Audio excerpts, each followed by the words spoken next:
তাহলে যুবকের দেল পড়ে আছে ইউটিউবে, ফেসবুকে এবং কি বিপিএল খেলার ভিতরে। কৃষকের দেল জমিতে, চাকরিজীবীর দেল অফিসে, আর ব্যবসায়ীর দেল কোথায় আছে? দোকানের ভিতরে দেল পড়ে আছে। কিন্তু মুমিন, একজন মুমিনের দেল লটকা থাকবে সবসময় কোথায়? মসজিদে। যার দিলটা মসজিদের ভিতরে সবসময় টাঙ্গা রাখতে পারবে, মসজিদের কথা সবসময় স্মরণ রাখতে পারবে, মসজিদের কথা খেয়াল রাখতে পারবে, নবীজি বলছে সেই কঠিন মুহূর্তে আরশের ছায়া পাবে। ও যুবক, বিশেষ করে যারা যুবক আছো, যাদের বয়স এখনো 20 থেকে 30, 40-এর নিচে, এই সকল ভাইদের প্রতি আমি আকুল আবেদন করতেছি, করজোড় বিনীত নিবেদন জানাচ্ছি, হে যুবক ভাই, কোথায় তুমি গা ভাসিয়ে দিয়েছ? একটু বোঝার চেষ্টা করো। ধরে নাও তুমি মিথ্যা খুনের আসামি হয়ে গেছো, তোমার নামে ওয়ারেন্ট হয়ে গেছে, পুলিশ তোমাকে খুঁজছে, তুমি ভয়ে ডরে বাড়িতে আর থাকতে পারছ না, কখনো আত্মীয় বাড়িতে, কখনো বন্ধুর বাসায়, কখনো রেল স্টেশনে, এত কষ্ট করে তুমি পালিয়ে বেড়াচ্ছ। তারপরেও আবার চিন্তা বাড়িতে আপনজনদের নিয়ে, পুলিশ আবার তাদেরকে ডিস্টার্ব করতেছে নাকি, মা বাবার প্রতি অত্যাচার করতেছে নাকি, এত সব চিন্তা আর পালিয়ে বেড়ার মাঝেই একদিন তুমি ধরা পড়ে গেলে। অ্যারেস্ট করে তোমাকে নিয়ে যাওয়া হলো জেলখানায়। কোর্ট থেকে অনুমতি নিয়ে, রিমান্ডের অনুমতি নিয়ে তোমাকে দাঁড় করা হলো খোলা আকাশের নিচে। উত্তপ্ত গরম আর তাপমাত্রা বেশি, আকাশের দিকে মুখ করতে বলা হলো যে তুমি আকাশের দিকে, সূর্যের দিকে তাকিয়ে দেখো। 2 হাত টান টান করে দেওয়া হলো আর উপর দিকে করে দেওয়া হলো। 2 হাতের মাঝে 1000 কি 2টো ইট উঠাইয়ে দেওয়া হলো, আর কপালের উপরে একটা কয়েন, একটা টাকার কয়েন বসিয়ে দিয়ে বলা হলো কখনো যেন ওই কয়েনটি মাটিতে না পড়ে, আর এই সূর্যের দিকে তুমি তাকিয়ে থাকো। পিছন দিক থেকে পুলিশ বেদরা সফাং সফাং ডাং সফাং সফাং পিটান শুরু করলো। এতক্ষণ পর্যন্ত যদিও ক্ষমা প্রার্থনা করছিলে যে আমাকে মাফ করে দাও স্যার, আমাকে মাফ করে দাও স্যার, এখন যেহেতু অর্ডার হয়েছে উপরের দিকে তাকাতে হবে, কয়েন যেন নিচে না পড়ে, এই অনুরোধটুকু আর জানাতে পারছো না তুমি। পিপাসায় ছাতি ফেটে যাচ্ছে, কণ্ঠনালী শুকিয়ে কাঠ হয়ে যাচ্ছে, 2 হাতের মধ্যে ইটের ভারে হাত দুটো টন টন করতেছে, রক যেন ছিঁড়ে যায় প্রায়, পা কঠিন এক পর্যায়ে পড়ে গেছে, মাটিতে আর থাকতেই চাচ্ছে না, শরীর ঘামা শুরু হয়ে গেছে, ঘামতে ঘামতে শরীর এবং 2টো চোখ লাল অগ্নিশর্মা হয়ে গেছে। তুমি আর একটু সময়ও সেখানে থাকতে পারতেছ না, জীবন একেবারে উষ্টাগত অবস্থা, প্রাণ বেরিয়ে যায়, সহ্য করা যাচ্ছেই না।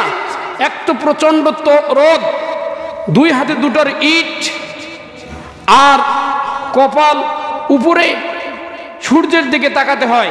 এই পরিস্থিতিতে যখন তোমার জীবন একেবারে উষ্টাগত চলে যায়, ঠিক এই মুহূর্তে যদি কোনো এক ভাই তোমার কাছে একটা ছাতা নিয়ে আসে, ভাবুন তো কেমন লাগবে?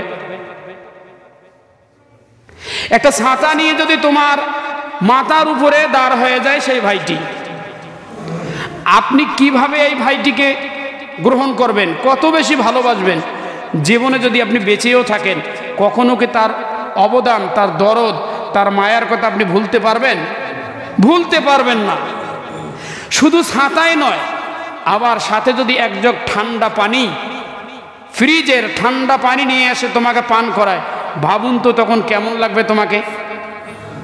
জি ভাই, এই যে বিষয়টি আমি আপনাদের কাছে বুঝালাম, আল্লাহ রাসূল সাল্লাল্লাহু আলাইহি ওয়াসাল্লাম বলছেন যে এর চেয়েও একটা প্রচন্ড তাপমাত্রার দিন হবে। এর চেয়ে কঠিন তাপমাত্রার দিন হবে, যেই দিনের ভিতরে সূর্য একেবারে নিচে চলে আসবে, জমিন উত্তপ্ত থাকবে, মানুষ ঘামতে থাকবে।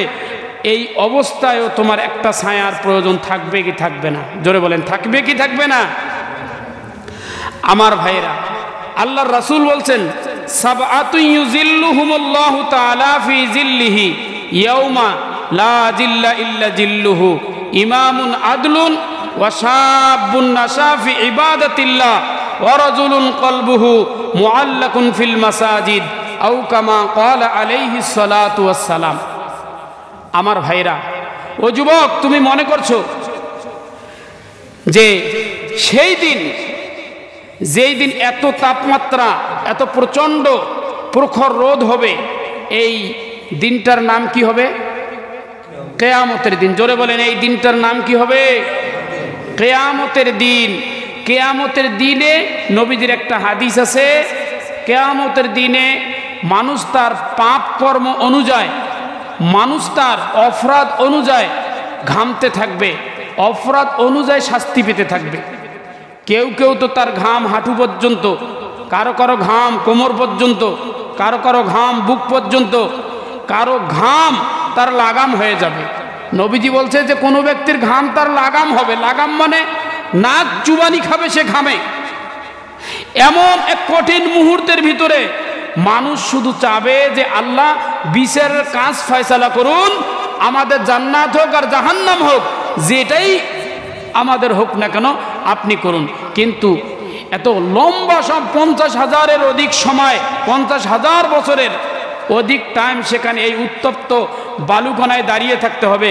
ওই যে পুলিশ কাস্টডিতে, যুবক, তুমি যে কঠিন পরিস্থিতিতে তোমার এক ভাই ছাতা নিয়ে তোমার কাছে দাঁড়ালো, এক জগ ঠান্ডা পানি নিয়ে দাঁড়ালো, তোমাকে যদি খুব ভালো লাগে, এটা যদি তোমার কাছে খুব পছন্দের মনে হয়, তো এই দিন একটা ছায়ার প্রয়োজন আছে না নাই? জোরে বলেন, ছায়ার প্রয়োজন আছে না নাই?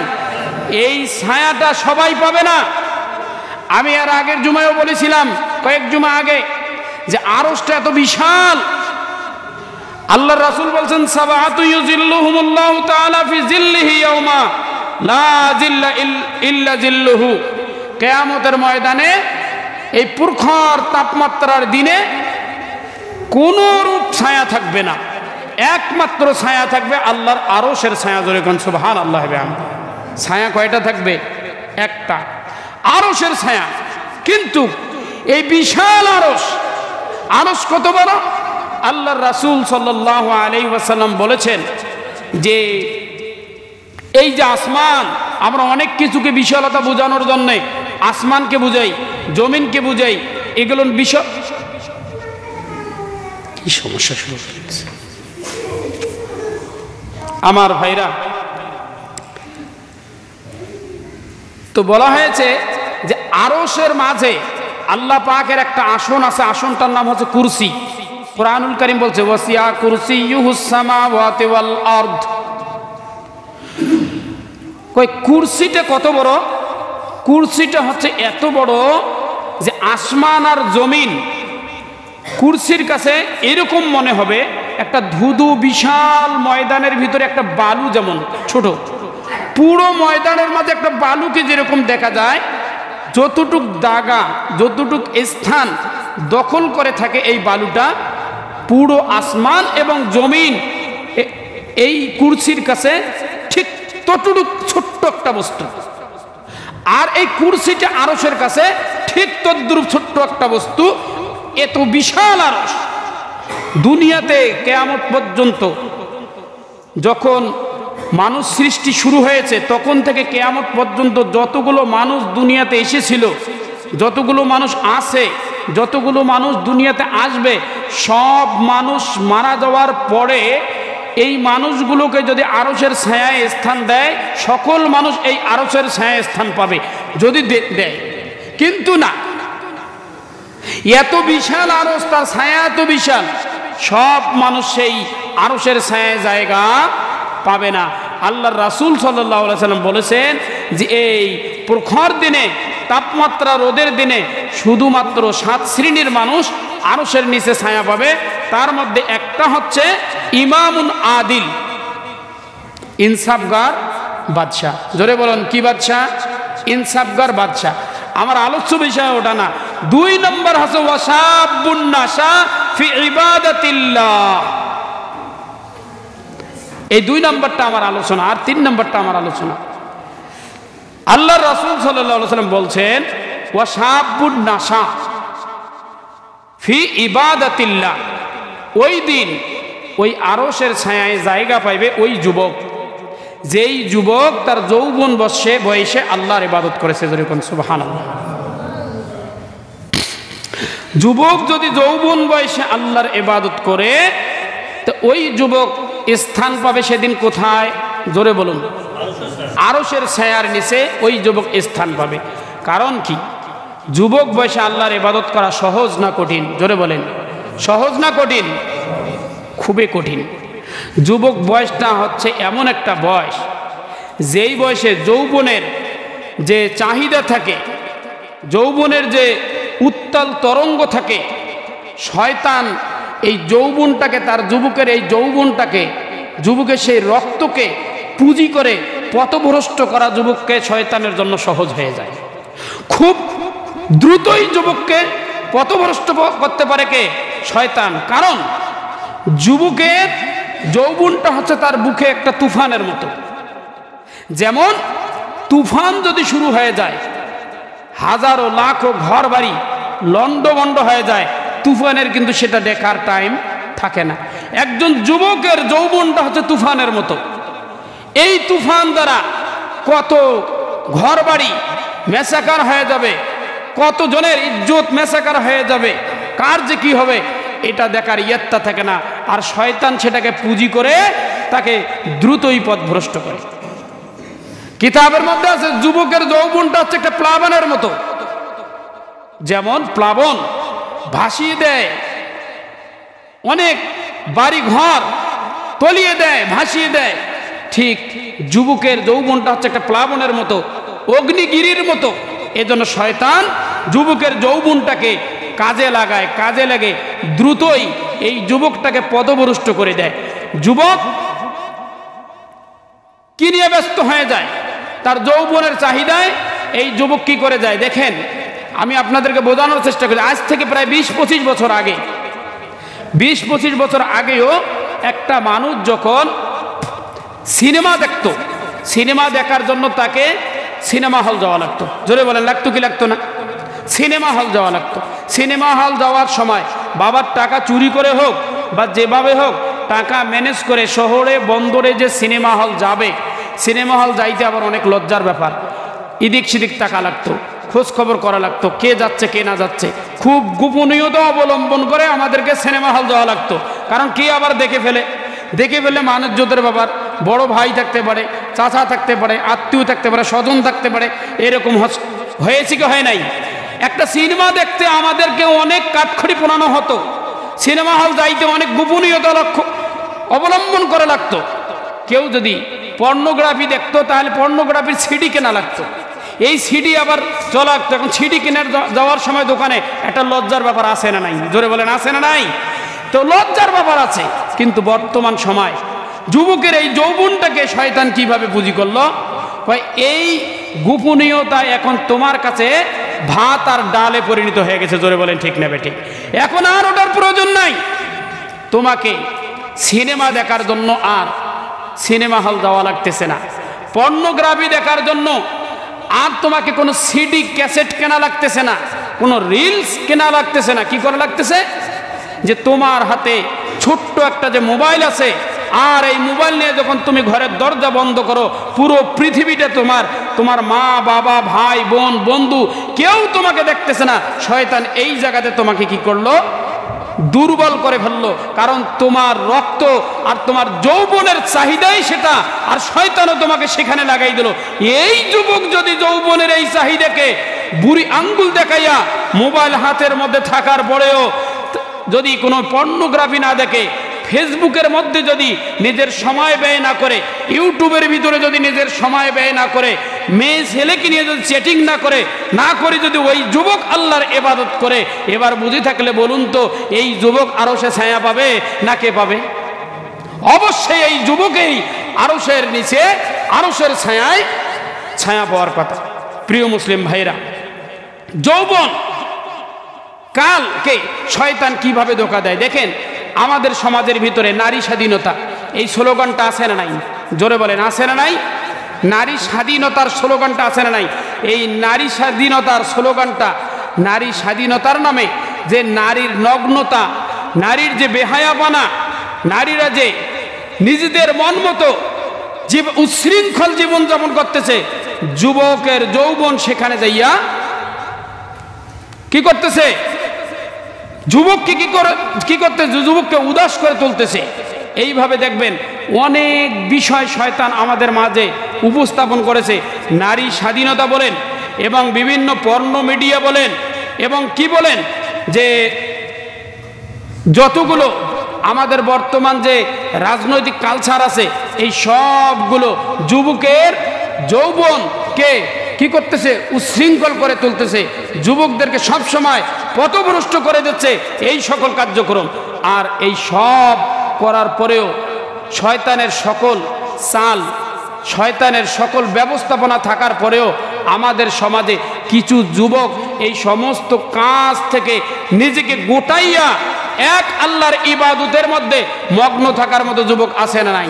জোরে বলেন, আছে না নাই? চোখ খুলে তাকাবেন। ও যুবক, তুমি কেন পারতেছো না? তুমি কেন পারতেছো না? তোমার মতো অনেক ভাই সে তো খেলা নিয়ে ব্যস্ত নয়, সে তো ইউটিউব ফেসবুক নিয়ে ব্যস্ত নয়, সে আজান হলে মসজিদে যাচ্ছে, সে ইবাদত বন্দেগী করতেছে। তাই তো আল্লাহর রাসূল সাল্লাল্লাহু আলাইহি ওয়াসাল্লাম বলছেন, সাবআতুন ইউজিল্লুহুমুল্লাহু তাআলা ফি জিল্লিহি ইয়াওমা লা জিল্লা ইল্লা জিল্লুহু। কিয়ামতের ময়দানে, কঠিন মুসিবতের দিনে, এত তাপমাত্রার দিনে কোনো ছায়া থাকবে না, একমাত্র আল্লাহর আরশের ছায়ার নিচে। আর এই ছায়ার নিচে জায়গা পাবে ওয়াশাবুন নাশা ফি ইবাদাতিল্লাহ, ওই যুবক যে আল্লাহর ইবাদতে মগ্ন থাকে। যুবক বয়সে যে আল্লাহর ইবাদতে মগ্ন থাকে। ইবাদত কি জিনিস? ইবাদত মূলত, ইবাদতের মূল শর্ত যেটা হচ্ছে যে ইবাদত বলতে আমরা অনেকেই ভাবি যে শুধু নামাজ, রোজা, হজ, যাকাত, এটা না। ইবাদত বলতে আমাদেরকে বুঝতে হবে যেই কাজগুলো আল্লাহ সুবহানাহু ওয়া তাআলা আমাদের করতে বলেছেন সেই কাজগুলোকে করা, আর যেই কাজগুলোকে আল্লাহর রাসূল করতে নিষেধ করেছেন সেই কাজগুলো থেকে বিরত থাকা হচ্ছে মূল ইবাদত। আল্লাহ বলছেন, ইন্না সলাতি ওয়া নুসুকি ওয়া মাহইয়ায়া ওয়া মামাতি লিল্লাহি রাব্বিল আলামিন, যে আমার নামাজ, আমার কুরবানি এবং আমার জীবন, আমার মরণ সব কার জন্য হতে হবে?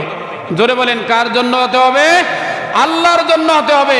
যে নিজের জীবনটাকে আল্লাহর জন্য বানাতে পেরেছে, নিজের মরণটাকে আল্লাহর জন্য বানাতে পেরেছে, নামাজ, রোজা সব কিছু আল্লাহর জন্য করতে পেরেছে, এই হচ্ছে ইবাদত।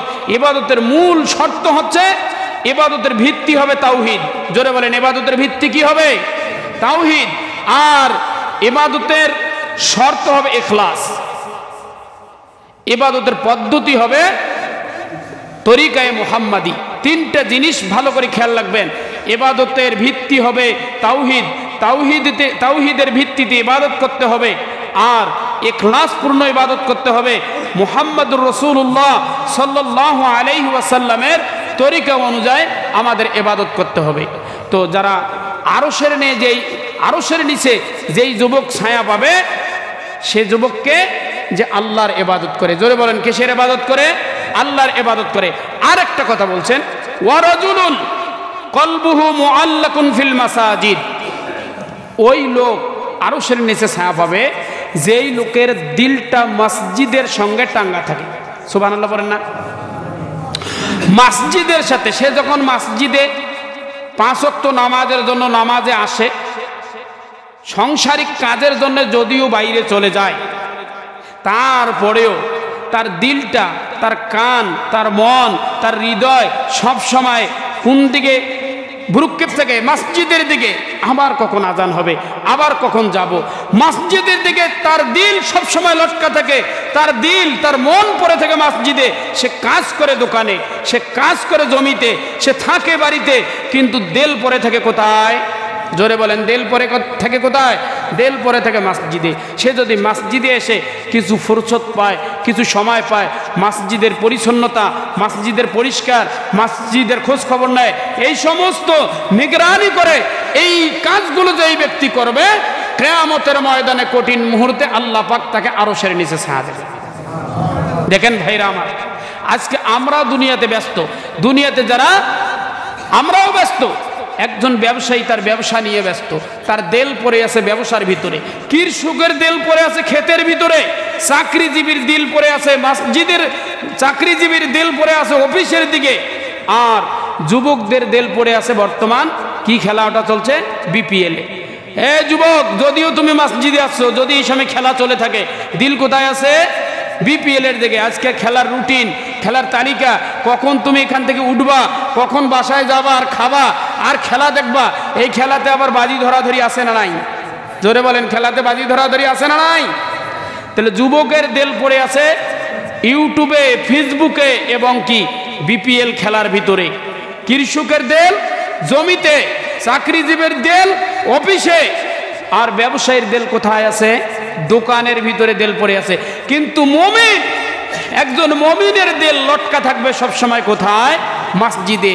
যার দিলটা মসজিদের ভিতরে সবসময় টাঙ্গা রাখতে পারবে, মসজিদের কথা সবসময় স্মরণ রাখতে পারবে, মসজিদের কথা খেয়াল রাখতে পারবে, নবীজি বলছে সেই কঠিন মুহূর্তে আরশের ছায়া সে পাবে।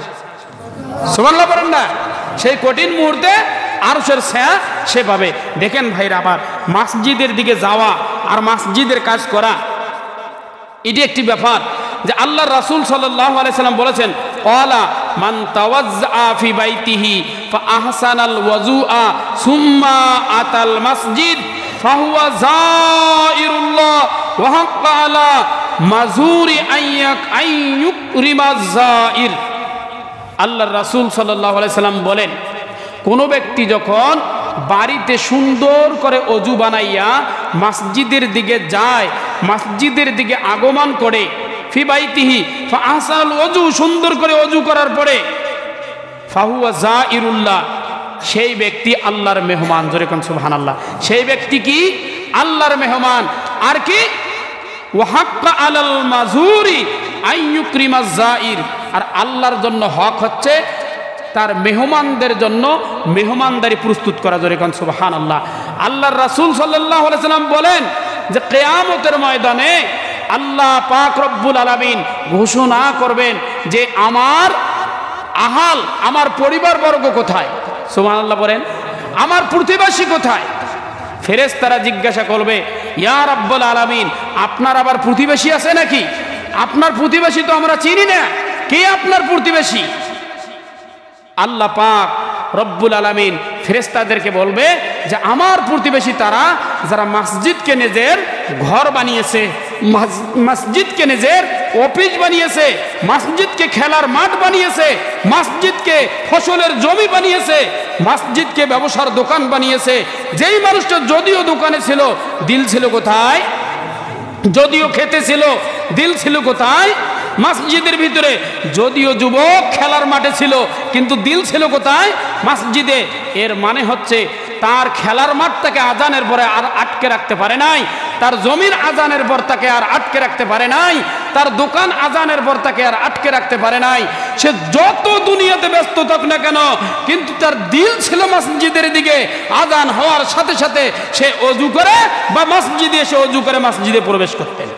আল্লাহ পাক রব্বুল আলামিন বলছেন, এরা হচ্ছে আমার আহাল, এরা হচ্ছে আমার প্রতিবেশী, এরা হচ্ছে আমার পরিবার। জোরে কোন সুবহানাল্লাহ। প্রিয় মুসলিম ভাইরা, আর এক হাদিসের মধ্যে আছে আল্লাহ রাসূল সাল্লাল্লাহু আলাইহি ওয়াসাল্লাম বলছেন যে যুবক, তোমার দিলটা কি কোথায় থাকবে? জোরে বলুন, দিল কোথায় পড়ে থাকবে? মসজিদের দিকে তোমার দিল পড়ে থাকবে। যার দিল মসজিদের দিকে পড়ে থাকবে সে কোথায় থাকবে? আরশের ছায়া। কিয়ামতের ময়দানে কোথায় থাকবে? আরশের ছায়ার নিচে থাকবে। আরেকটি বিষয় আমি আপনাদের কাছে বলি। প্রথমে বলেছিলাম যুবকের যৌবনটা তার বুকের তুফান, যুবকের যৌবনটা তার বুকের প্লাবন। এটা যদি হয়ে থাকে, এই যুবকের এই যৌবনটাকে প্রশমিত করার জন্য আল্লাহর রাসূল সাল্লাল্লাহু আলাইহি ওয়াসাল্লাম একটা টিপস দিয়েছেন। আল্লাহ রাসূল বলছেন যে যুবক যৌবনটা তোমার, এটা তোমার ন্যাচারাল একটা বিষয়। এটা পৃথিবীতে আপনি নবী, ওলি, পীর, পয়গম্বর সকল মানুষকে আল্লাহ পাক রব্বুল আলামিন এই চাহিদা, ন্যাচারাল চাহিদা দিয়েই আল্লাহ সৃষ্টি করেছেন। এর একটা বাস্তব চাহিদা আছেই, জোরে বলেন ঠিক না ঠিক? এর বাস্তব চাহিদা আছে না নাই? একজন যুবক আর একজন যুবতীকে যদি একসঙ্গে খোলামেলা ওপেনলি চলাফেরা করা যায়, তাহলে যুবক যুবতীর প্রতি, যুবকের প্রতি আকৃষ্ট হবে। এটা তার ন্যাচারাল পাওয়ার, জোরে বলেন ঠিক না ঠিক? কিন্তু এই পাওয়ারের জন্য আজকে আমাদের যে অবস্থা শুরু হয়ে গেছে, যে দেখা যায় আল্লাহ রাসূল সাল্লাল্লাহু আলাইহি সাল্লাম আমাদেরকে যে টিপস দিয়েছেন, এই কাজগুলো আমরা ভুলে গেছি। এক একটাকে যুবকের বয়স 30 বছর 35 বছর দুনিয়ার অপকণ্ড করে বেড়াচ্ছে, অপকর্ম করে বেড়াচ্ছে। আর তার বাবা চেষ্টা করতেছে সে আগে সেটেল হবে, তারপরে তাকে বিয়ে দেবে। জোরে বলেন ঠিক না ঠিক? সেটেল হওয়ার আগে তার বিয়ে হবে না। অনেক মেয়ের বয়স 30 বছর 35 বছর পার হয়ে গেছে। মেয়ের বাবারা কি মনে করে? মেয়ের বাবারা তো জন্মের আগেই ঠিক করে রাখছে যে আমার মেয়ে হলে সরকারি চাকরির হাতে তুলে দিতে হবে। জোরে বলেন ঠিক না ঠিক? হ্যাঁ, সরকারি চাকরিও আর পাচ্ছে না, আর মেয়ের বিয়েও হচ্ছে না। এভাবে 30 বছর 35 বছর পর্যন্ত, 25 বছর 30 বছর পর্যন্ত একটাকে মেয়েকে রাখতেছে। আমরা যেভাবে এই বিবাহটাকে কঠিন করে ফেলছি, সহজ একটা বিষয়। নবীজি বলছেন ইয়া মাশারাস শাবাব মান ইসতাতা মিনকুমুল বাতা ফালিয়াতাজাওয়াজ। ডাক দিচ্ছেন আদর করে, হে যুব সম্প্রদায়, যুবক ভাই ও বোনেরা, ভালো করে শোনো। কি? মান ইসতাতা মিনকুমুল বাতা ফালিয়াতাজাওয়াজ। তোমাদের মাঝে যারা সামর্থ্যবান তারা বিয়ে করে ফেলো। কি করে ফেলো? আল্লাহ রাসূল কি উপদেশ দিলেন? বিয়ে করে ফেলো। বিয়ে করে ফেললে কি হবে? ফা ইন্নাহু আগাজ্জু লিল বাসার। এই বিবাহটা তোমার চোখকে অবনত করে দেবে, তোমার দ্বারা পাপ সংগঠিতটা কম হবে। ও আহসানুল ফরাজ, তোমার সতীত্বকে, তোমার গোপন অঙ্গের হেফাজতের দায়িত্ব পালন করবে তোমার বিবাহ। জোরে কোন সুবহানাল্লাহ। তো যুবক, তুমি বিবাহ না করে অন্যায় কাজ করে বেড়াচ্ছ, অশ্লীল কাজ করে বেড়াচ্ছ, ইফটিজিং করছো, জিনার কাজ করতেছো। একজন যুবক, ও বাবা তুমি এক ঘরে ঘুমাও, মা তুমি এক ঘরে ঘুমাও, তোমার ছেলে আর তোমার মেয়ে আর এক ঘরে ঘুমায়। তুমি মনে করছো যে তোমার ছেলে লেখাপড়া করতেছে, ভালো আছে, তাকে তুমি বিয়ে দিতা যেই সময় সে বউ নিয়ে ঘরে থাকতো, সেই সময় সে মোবাইলে পর্নোগ্রাফি নিয়ে শুয়ে আছে। জোরে বলেন ঠিক না বেটি? বউ তো দেও নাই, কিন্তু সে অবৈধ বউ নিয়ে ঘুমাচ্ছে, যার জন্য তার চরিত্র তো ধ্বংস হচ্ছে, তার শারীরিক সব দিক থেকে ক্ষতিগ্রস্ত হচ্ছে। তোমার সেই দিকে নজর নাই। আল্লাহ রাসূল বলছেন যুবকের যৌবনটা থেকে, তার যৌবনের খারাপ দিক থেকে, আগ্রাসন থেকে ফেরাতে প্রথম পদক্ষেপ হলো তার বয়স হওয়ার সাথে সাথে তাকে কি দিয়ে দাও? বিয়ে দিয়ে দাও। এরপরে কি? যদি সামর্থ্য না থাকে তোমার বিয়ে করার মতো, যদি একবারে তোমার সামর্থ্য না থাকে, এই ক্ষেত্রে আল্লাহর রাসূল একটা প্রেসক্রিপশন দিয়েছেন, ওয়ামাল্লাম ইস্তাতি ফাআলাইহি বিসসাওম। যদি তোমার এইরকম কোনো সামর্থ্য না থাকে যে তুমি বিয়ে করবে, এই পজিশন যদি থাকে, তাহলে তুমি রোজা রাখো। জোরে বলেন কি করো? রোজা রাখো। তাহলে তোমাকে নবীজি প্রেসক্রিপশন দিয়েছে রোজা রাখার জন্য। তুমি যদি রোজা রাখো, ফা ইন্নাহু লাহু বিজা, এই রোজাটাই তোমার অপকর্মের জন্য ঢাল হবে। অর্থাৎ তোমার যৌবনের চাহিদায় যে তুমি বারবার ফারাত উড়িয়ে চলে যাবে, বারবার অপকর্ম, চোখের জেনা, কানের জেনা, হাতের জেনা, বিভিন্ন জেনার দিকে যে তুমি ধাপিত হবে। তুমি যদি রোজা থাকো, তাহলে তোমাকে এই কার্যক্রম থেকে রোজাই ঢাল হিসেবে ব্যবহার করবে। প্রিয় মুসলিম ভাইরা, আমি আপনাদেরকে এতক্ষণ পর্যন্ত যে বিষয়টি বোঝানোর চেষ্টা করছি, সেটা হলো এই, বিশেষ করে যুবক ভাইদেরকে আমি বলছি যে ভাই, আমি যে উদাহরণটি প্রথমে দিয়েছিলাম, যে একজন পুলিশের রিমান্ডে যখন প্রচণ্ড আঘাত আর প্রচণ্ড তাপমাত্রায় মাথা উঁচু করে, দুই হাতে উপরে 2টা হাজার কি ইট নিয়ে যখন তোমার প্রাণ উষ্ণগত অবস্থায়, ঠিক এই মুহূর্তে একজন ছাতা ধরে আর এক গ্লাস পানি নিয়ে আসলে তোমার কাছে যেমন সেটা অত্যন্ত প্রিয় এবং সুখকর হয়, তার চেয়ে কঠিন দিন কিয়ামতের দিন। আর কিয়ামতের দিনে যদি কোনো বান্দা ছায়া পেয়ে যায়, আরশের নিয়ে স্থান পেয়ে যায়, তার আর সুখ আর শান্তির কোনো অন্তরায় থাকবে না। আর কিয়ামতের ময়দানে আরশের নিচে ছায়া পাওয়ার জন্য যেই 7 শ্রেণীর লোক আছে, তার মধ্যে যুবক, যে আল্লাহর ইবাদতে মগ্ন থাকে। আর কে? ওই লোক যার দিলটা সব সময় কোথায় থাকে? মসজিদের দিকে ধাপিত থাকে। আল্লাহ পাক আমাদের সবাইকে আমল করে তৌফিক দান করুন। আমিন। ওয়া আখির দাওয়ানা আলহামদুলিল্লাহি রাব্বিল আলামিন। আসসালামু আলাইকুম ওয়া রাহমাতুল্লাহ।